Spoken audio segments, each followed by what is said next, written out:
Hey guys, it's your girl Victoria back to you with another review of I was gonna say Married at First Sight, Love and Hip Hop Season 4, Episode 6, called Tiger Queen.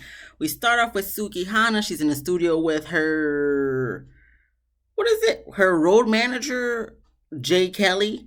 In my opinion, more like Jay Jelly. We're gonna get into that later on in the episode. But working on her new track that she's doing, I guess. She didn't really go much into that because then she just started going into the whole thing that she has going on with the manager and thinking about bringing Tip on board. And well, first they talk about the photo shoot that she's gonna have as I guess, the cover for her new track. And she wants a tiger. Tells Jay Kelly, "You need to get on it." He's just like, "Where the hell am I gonna find a tiger at?" She's like, "You just gotta figure it out." But then she makes mention that his job is to babysit her, and I'm like, "You need a whole babysitter, Suki?" But I think she was just joking. I don't know. But then we get into the talking of her shop because he asks her how's the shop going. So she tells him she's pushing it back. Had to tell her cousin Isaiah, I think his name is, and his sweaty ass just needs to calm down because he sweats a lot and just wait for the new date of the opening. Don't know if it ever opened, not sure. But then we move on to Miami Tip, and I guess Miami Tip reached out to her to come and help. So she's thinking about having her come back and helping her. Because I guess what happened in Suki's explanation is once her momager got back on board, I guess she used to be her manager. I don't know. They talk fast. I don't know.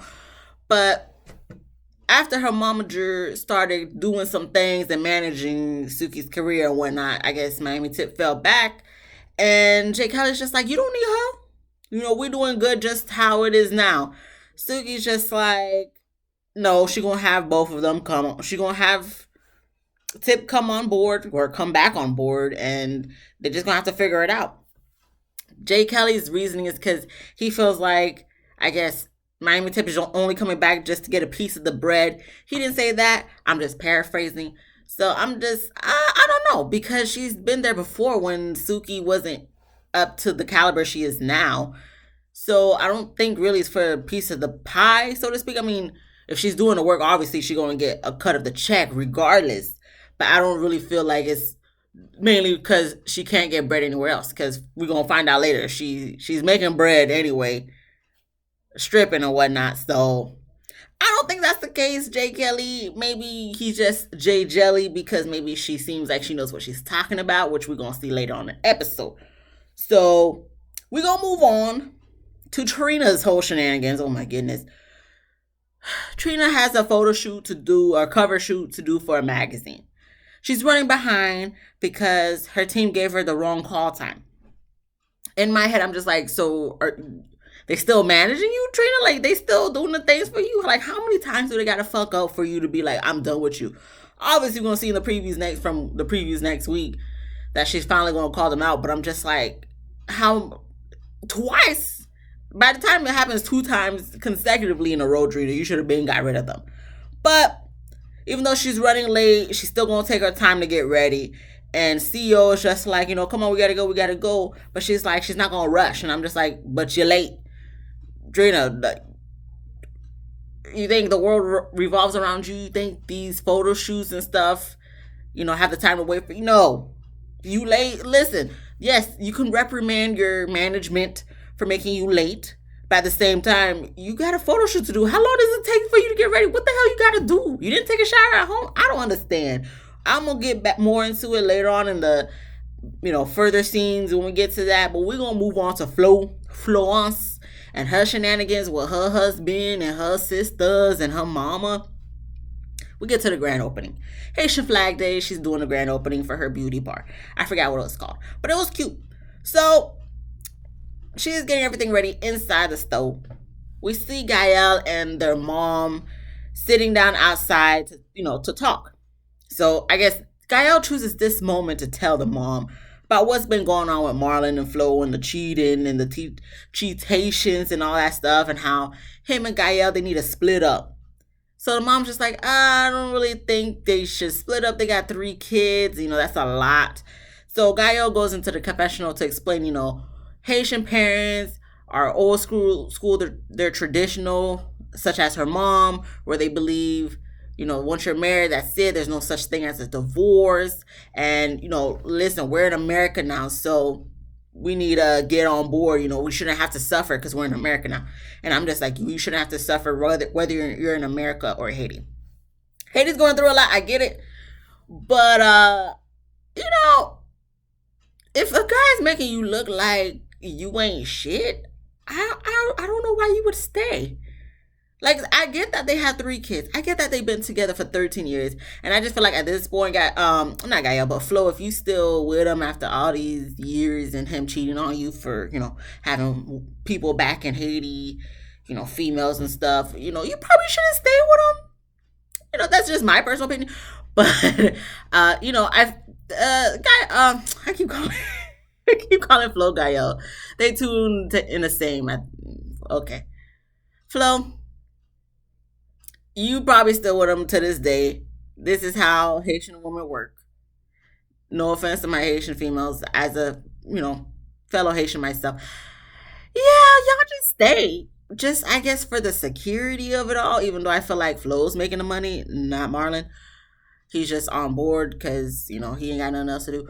But yeah, I get what Gael's saying as far as, listen, if this guy making you look like a fool out in these streets, fucking bitches eating them out in your own restaurant in the back on a pool table or whatever table it was, yeah, you probably shouldn't be with the guy. But at the same time, for the culture, in a lot of Caribbean cultures, it's like no matter how much the husband dogs them out, they're gonna stay with them because they don't believe in divorce.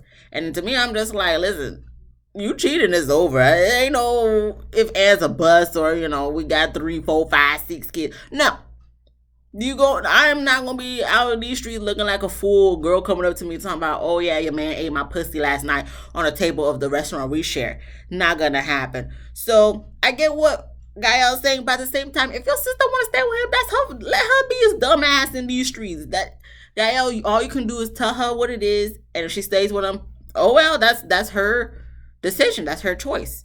So like I said, the mom is not agreeing. She doesn't agree that that's how it should go. But the mom goes inside the beauty bar to talk to Flo and tell her, oh, Gael's telling me, you and Marlon having problems. He's cheating on you. You didn't tell me. And I'm just like, did she have to tell you that? First of all, okay, I'm not going to be going to everybody and say, oh yeah, my husband cheated on me. But then again, I know this is Haitian parents. I know, I get it.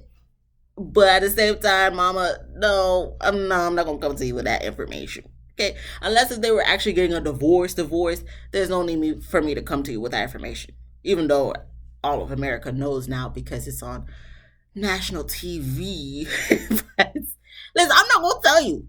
So the mom was just like, you need to tell Gael to stop. So Flo's like, I did tell her to stop. So Gael's coming in with their other sister, Joyce, and saying, oh yeah, you need to leave him. He touched my butt. Then Joyce comes in and says, oh yeah, he touched my butt too. So, like I said, is touching butt code for fucking too? Second off, how long was it since he touched your butt, Joyce? Third off, did y'all have a threesome? Fourth off, how long ago did this happen? Fifth off, is what the hell is going on with this family? I know Marlon ain't shit. I know that, from the first episode we got introduced to him. But I'm starting to think the sisters ain't shit either. Then as far as the mom, she's just a traditional Haitian mama. I ain't got really nothing to say about her. Flo, you looking stupid out in these streets, but we know you gonna stick beside him. Even though I don't suggest you stick beside him, but you gonna stick beside him. That's what you want to do. That's your decision. All right. But as far as Joyce and Gaia, what y'all got going on? What y'all concocting over there? Because that just kind of, even though we seen in the previews, but it just came out of left field. Like, oh yeah, by the way, he touched my butt too. And you was okay with that? You didn't tell your sister? Something going on. That don't even make no type of sense to me. Flo was getting frustrated because she's like, I don't want all this drama happening right before I'm about to open. And she just says they're unsupportive. And then Gael's just like, well, you need to leave him. Flo's just like, what did she say? No. Because Gael's saying he don't even help you. He doesn't even help you with him. What you doing with him? You need to get rid of him. Did Flo say that? I'm getting my word. I'm getting Flo Gael mixed up. The main character, one of the main characters of this freaking Love and Hip Hop is Flo. Don't know why I'm mixing her with her sister. They kind of look the same, but they don't at the same time. Anywho, let me get myself together because I don't know what's going on. Flo says he's working, he's busy working. That's why he can't be, that's why it doesn't seem like he's helping me with the beauty stuff. Then Gael's just like, girl, you blind. That's what I'm talking about. You blind. You stupid. You dumb. So they go outside, I guess, while Flo finishes getting ready. And I guess Marlon is late, so that makes her even more frustrated. But she just takes a little shot of whatever alcoholic beverage and she goes outside to make a speech for the store saying, thank you to everybody who came and, for supporting her. Da, da, da, da. Her dress looks cute. The asymmetric of it all, of the dress, I don't know if I would wear that, but, it's cute. I like the color because it's purple. My favorite color is purple. But anywho, she opens the beauty bar. Everybody comes in. She gets her little feet wet in the foot bath thing, whatever. Then Gael proceeds to ask her, oh, where's Marlon? Where's Marlon? So Flo is just like, he's coming. He's just running a little late. I just told you he's coming.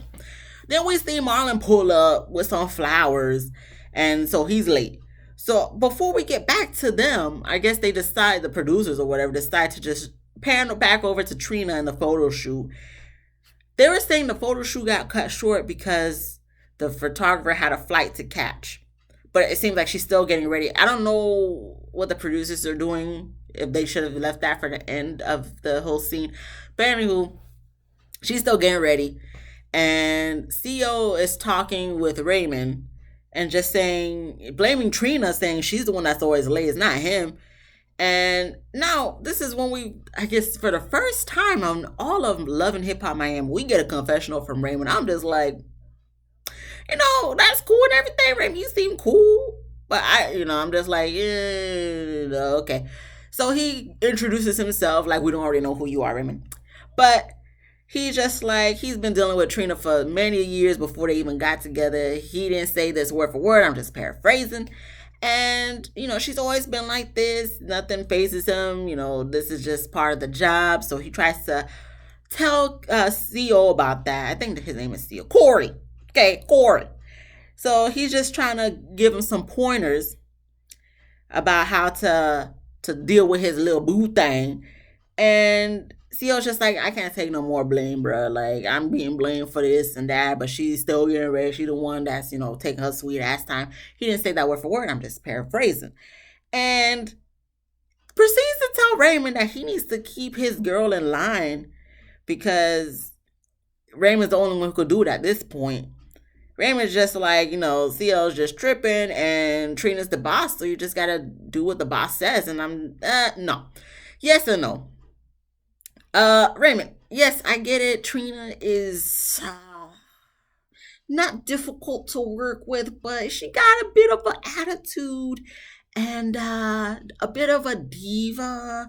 And I get that you're going to just coddle her and enable her and, do whatever she says. But at the same time, if she's running on a time crunch, if these people got somewhere else to go, you can't be like, oh, no, you're going to have to stay for me because I'm Trina, the baddest bitch in my... No, it doesn't really work like that in all cases. Some cases it may work, but not all cases. And in this case, listen, the photographer did you a huge favor by staying all them damn hours. We're going to get to it later on, but...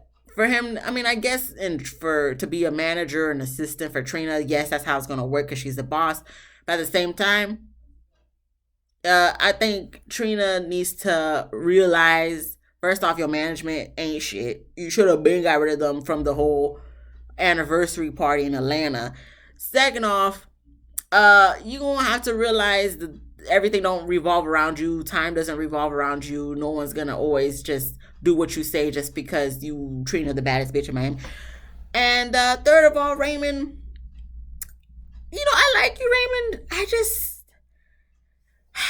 I don't talk about people's looks, but just the hair thing is just throwing me off. I don't know if it's because of the blondness, the blonde tips of it all, but I don't know. I just liked him better when he had the little cut, what do they call it, the number two? I don't know. But anywho, we move back to Marlon and the whole beauty bar with Florence, Gael, Joyce, their mama, but we don't really see them too much in this scene. So Marlon's saying little sweet nothings to Flo, that he's proud of her, whatever. She's better than everyone and whatever. And no one can replace her in his life or whatever. And Florence is just looking like, I'm just faking it till I make it at this point. Because they still not cool, but she just, she ain't gonna show the press that because she ain't trying to put no drama in the beauty bar. And so I'm just looking at Marlon at this whole time. He's speaking of sweet nothings into Flo's ear. And I'm just like, yeah, Marlon, I wish you would have dressed up a little bit more, because Flo is just dressed up like she going to the Met Gala or something. And he's just dressed like he's going to a Haitian house party on a random Wednesday night. But the way he's dressed is like, I know he put on some harsh cologne, because I don't know, with these Haitian men, they love to do that. So it's like, I could smell the cologne from all the way over here. And I'm like an hour or two away from Miami. So I think my husband came home. But anywho, oh goodness. My husband just acting a fool. So you probably might hear him. I don't know. He's just acting a fool. Anywho, so I'm just like, I could smell the cologne all the way over here just from his appearance.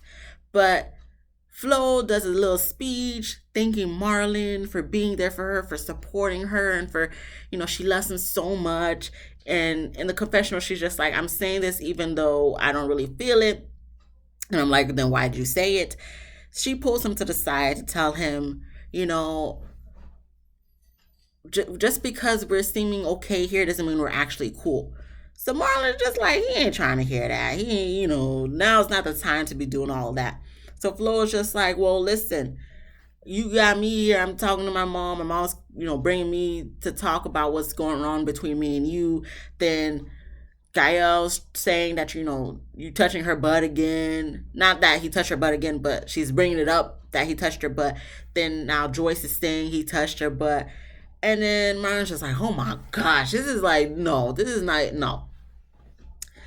She's lying. She's lying. And I'm just like, probably not, Marlon, because you, I don't know. I feel like he lying himself. But, obviously he's not going to admit to it. He already admitted to Gael, so he damn sure not going to admit to Joyce. So he's like, no, that's not true and stuff. And, he doesn't even want to talk about it. He don't want to hear about it no more. Flo's like, no, we're going to talk. No, we got to talk about it. We got to discuss this. We got to hash this out. Then again, I understand Flo is frustrated. She just wants to, work things out so she can get back to being happy and stuff with her husband. But at the same time, I gotta agree with Marlon on this one. Right now is not the time. Let's talk about this after the whole grand opening and stuff. Like, can we wait until the cameras go away and stuff? Like, yes, I can, for professionalism, since you want to be professional and act like you guys are happy and go lucky, yes, then let's wait until after the grand opening, and then we could discuss this later at night at the house, possibly in bed after you guys had makeup sex. I don't know. That's where Marlon's head's going, I believe. I don't know. We get to Miami Tip. She's meeting up with Bobby. I don't know what the hell he has on his head, on top of his head, around his head, whatever. But he proceeds to pull out a bag. I guess it has a little stuffed doll. He says it's a doll, but I'm like, it's kind of like a stuffed, I guess it's a doll. But it's not like a doll. It's like a stuffed animal, but like a doll, like in his, okay.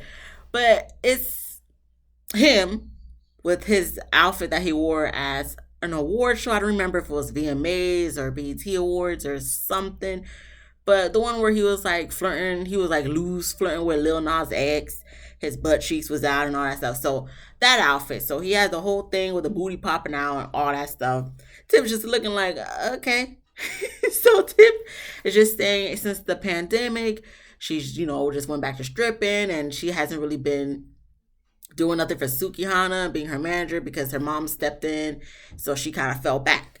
And she says when she was helping Suki, they did go to a couple of record labels, but since the OnlyFans thing of Suki throwing up on her man Kill Bill's or ex-fiance Kill Bill's Piznai, yeah, so I guess the record labels were just questioning, is she an artist or is she a porn star? And I'm just like, she might be both at this point. From what her videos and songs be showing. I seen the video of Pussy Everywhere. And I would have to say maybe she's both. I think she's both. Yeah. Interesting video. But so Tip goes into the whole, she's the driving force of Suki, everything she's done for Suki, where Suki's that's because of her, and the way they doing things now is like there's no structure in the team, and that's one of the reasons why she fell back. So it doesn't really get to anything other than that, because we go to the next scene of Shayla going to see her life coach, Melissa, even though I'm like, how is she a life coach? Because I felt like in this whole scene, Melissa didn't give no type of advice, no type of helpation for Shayla. But that's her life coach. Okay. So she goes to see the life coach, Melissa. And she tells Melissa that she's overwhelmed with the whole mother-in-law thing, her losing the baby. Ace is not really there for her. So she mentions a story, not really a story, but an instance rather, where it was Mother's Day. I guess Ace hasn't done nothing for his mom in a while, so she suggests that they get her mother-in-law some flowers. So I guess they got her a bouquet of flowers. The mom-in-law instantly calls Shayla saying, oh, I know you got them. I know it wasn't my son who got them because these flowers look terrible. The one he got me last year looked way better. It was bigger and it was better flowers, all that stuff. So, y'all trifling for that. Well, mainly Shayla trifling for that, not her husband, And before she moves on to the whole Ace situation of her feeling unappreciated, I'm just like, now you got to be out your mind if you think you gonna call me and be unappreciative of a gift that I got you. I'm not even your blood. Yes, I get it, I'm your daughter-in-law. But for me, it's always a thought that counts. You're not gonna come to me talking about, oh, you should have got me something better. No, then buy your own damn flowers, bitch. Yeah, I get that's his mama, but you not finna come to me sideways talking about, no, you should have got me a better gift. Sorry, I got you what I could. If you feel like that, let me get the flowers back so I could return them and get a refund. Don't know if you can get a refund on flowers. I'm just saying, for the situation. What?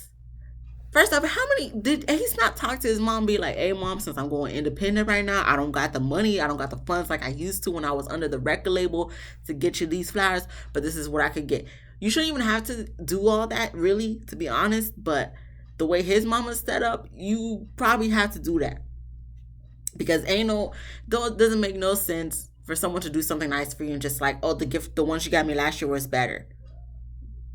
Oh, well, you got a picture of them. Maybe if you look at it, you can envision these flowers being those. I'm trying to be nice here, but at the same time, there's no reason for his mama to be acting like that. There's no type of reason. Like, he's not even the only kid. She got other kids. Seriously? Because now I feel like she's so used to getting the big stuff, the higher end items, that now it's like she could just go up, she can't go down. Well, sorry, listen, life happens.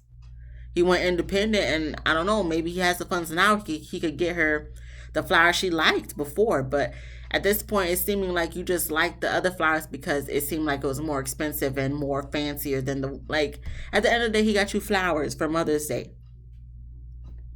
Does it really matter what type? Like, unless if it was a type that you're allergic to, there should be no reason to complain at all.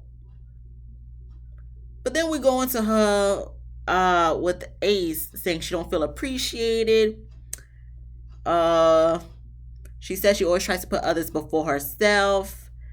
And she just feels like she always tried to prove herself, but she doesn't want to do that no more. And like I said, the life coach doesn't really give much. It's just the life coach is just like, yeah, I understand. I understand. Yeah, that must be tough. Yeah, I know.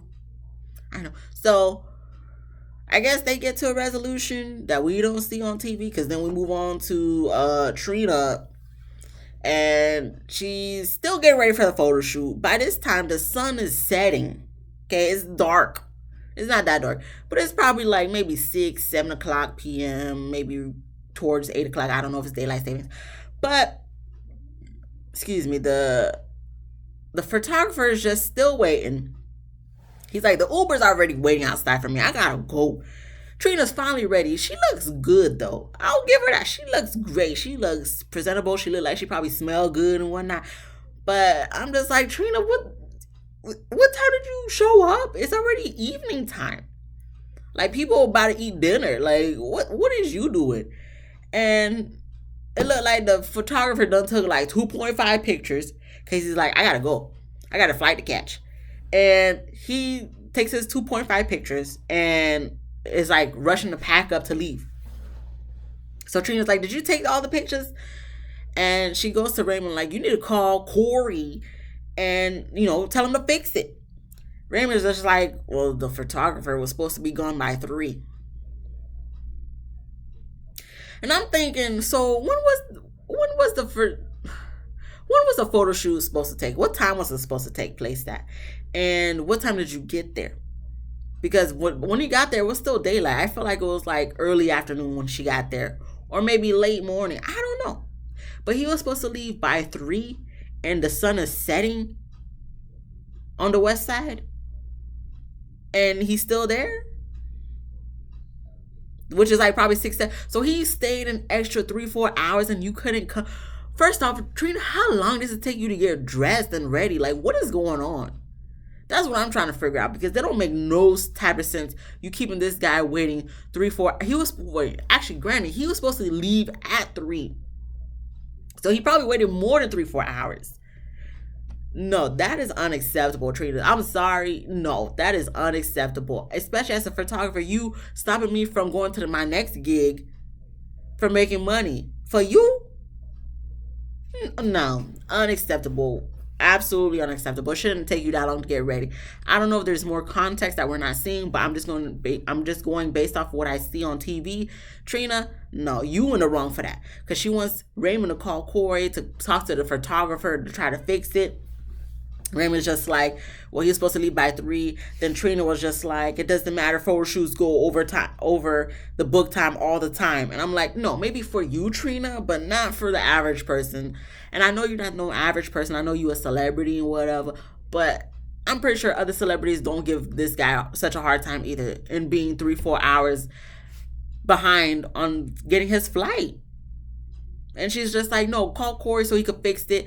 And, because he's the one who booked it. Well. Booking's over, girl. He's already late to his next gig. So now you got him behind on his schedule because your management sucks. And you, for some reason, like to give people so many chances that they stay. And you just get fucked over gig after gig, situation after situation. Trina, this is nothing to blame the photographer on or Raymond for this matter. It's your management and you.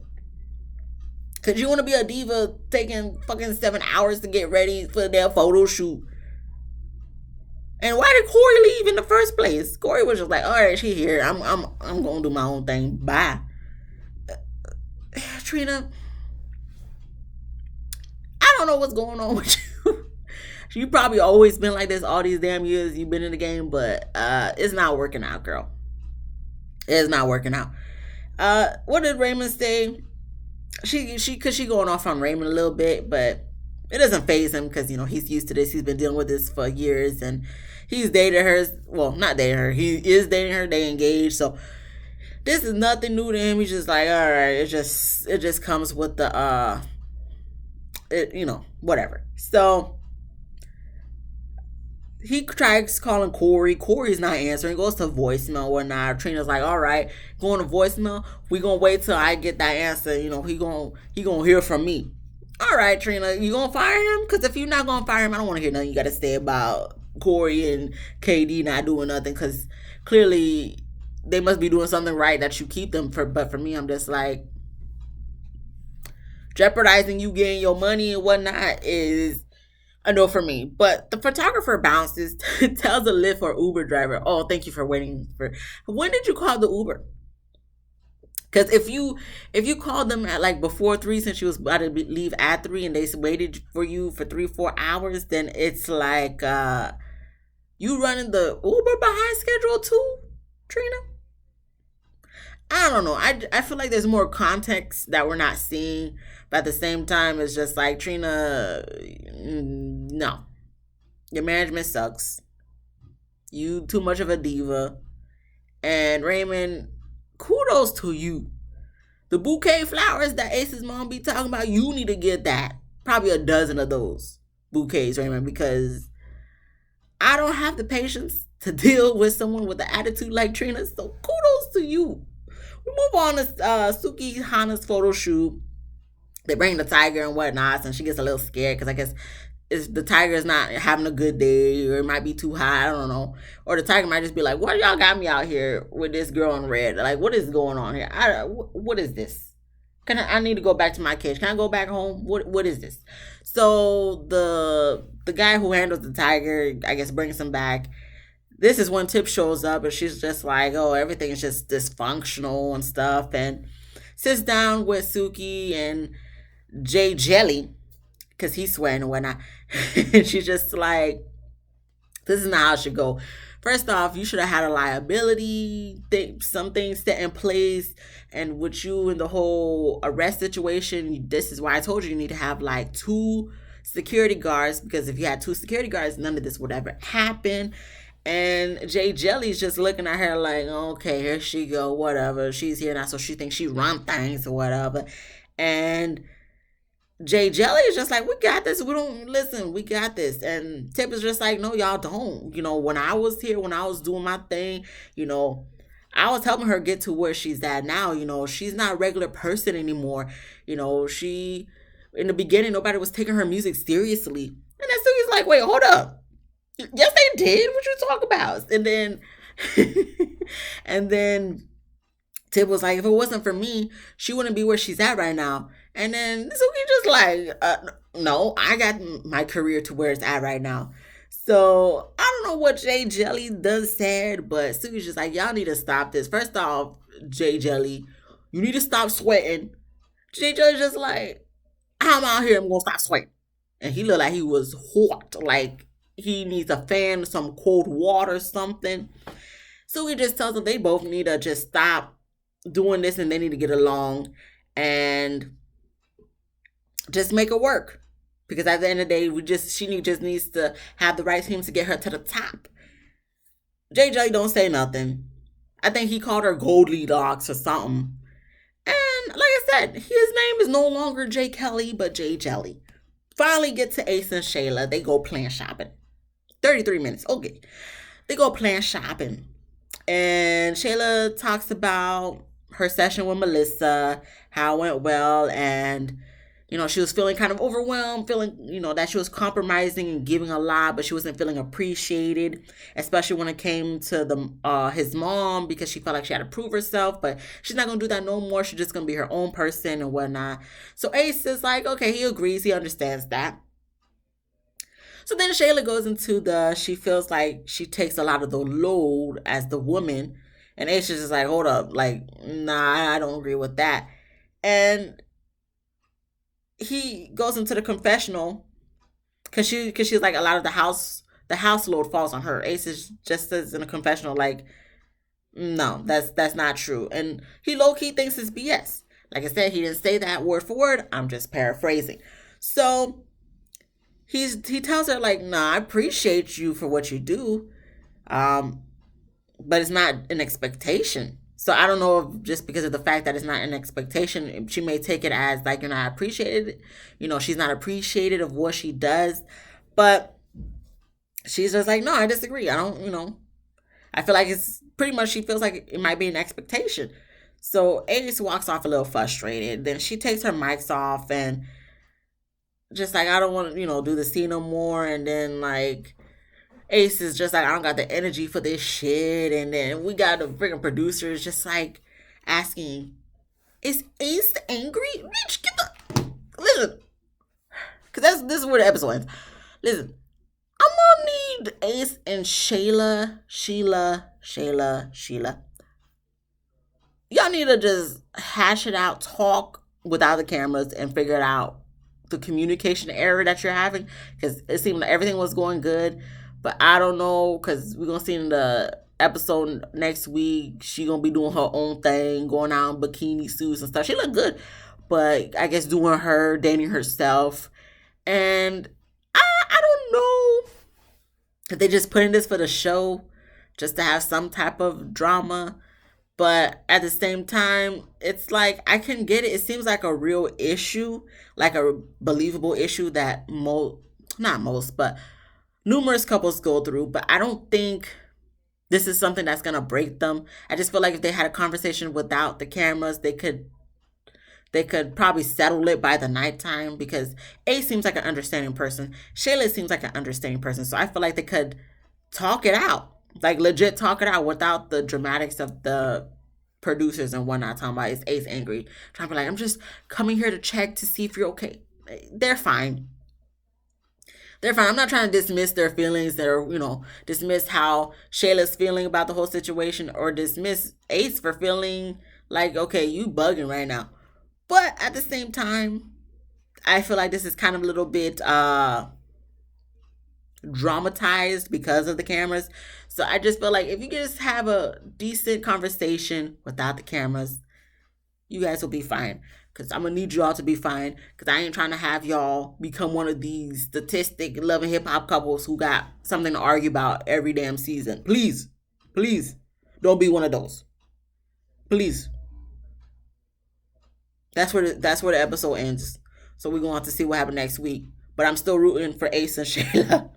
I'm talking like this is like a TV scripted series. It's kind of scripted, but anyway, thank you for watching. I'll see you next week, or I'll see you tomorrow if you watch the Married at First Sight. Thanks, guys. Bye.